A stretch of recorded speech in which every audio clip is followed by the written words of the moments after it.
So here's what I fear. Here's what I fear that the JT Barrett I have been asking to see since 2014, the unafraid to throw interceptions, rifle the ball into coverage JT Barrett, finally showed up, and we figured out nobody wants that JT Barrett.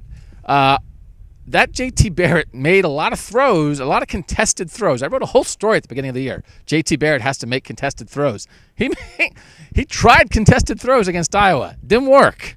What happened, Tim Bielek, Bill Landis, Doug Lesmeri-Auth? What happened? Why did we go from JT Barrett, 16 of 16 to end the Penn State game, miracle Heisman guy, to 4 picks? He had 1 pick the whole year. He had 4 picks against Iowa. What happened?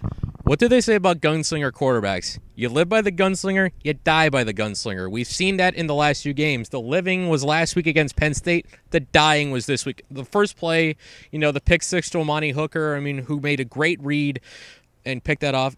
It's like Iowa knew exactly what Ohio State wanted to do almost every single play, and they had an answer for it, especially after late in the second half. That pick that Barrett threw, the Josh Jackson, the first, I believe, 3 in a row he had. I think that was definitely the moment where I think the offense panicked and they looked nothing, especially throwing the football like they did last week against Penn State. So it's an over-aggressive Barrett trying to throw his way into the game when that's not their identity, and that's how they got burned. Like, they had to do it last week. Clearly they were in desperation mode at the end a little bit. He's got to try some of those throws. But it felt like, as Tim said, they knew what was coming, and Ohio State didn't have an answer for it. Yeah, I don't know how much of this I actually put on JT. He didn't play well, and he wasn't seeing the field well. Iowa took away what Ohio State does best, and Ohio State did not adjust with its play calling. How did Ohio State score? 2 really well-thrown deep balls from JT Barrett, one to Terry McLaurin, one to Johnny Dixon. Did they take a shot again at any other point in the game? They still stuck with the short mesh passing, shallow cross stuff, trying to set stuff up. It wasn't working. Iowa had a game plan for it. Linebackers are sitting underneath it. Safeties are sitting over the top of it. JT does not see the field very well as a quarterback. I think that's a fair criticism of him. When he's going best, he's hitting open receivers, and that's okay. That's college football a lot of the time. In this game, he had to make tight contested throws, and that's just not something he does on a regular basis. I know he did it at the end against Penn State a couple times. These weren't all tight windows. One was a tight window. A lot of the guys were open. Guys weren't open, and JT can't throw to receivers who aren't open.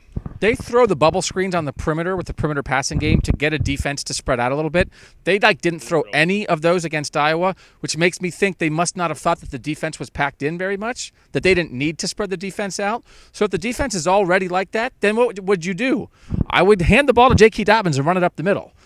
And they didn't do enough of that. It felt like the whole thing of take what the defense gives you, take what the defense gives you. It felt like they didn't do that. And Iowa maybe wasn't given anything. That was a great game plan. They clearly studied that Ohio State. You could see the routes. It's like, oh yeah, it's that route. That worked before. Oh, it didn't work this time. Great game plan, no adjustment. Tim, Bill, Doug, thanks for watching and reading at cleveland.com.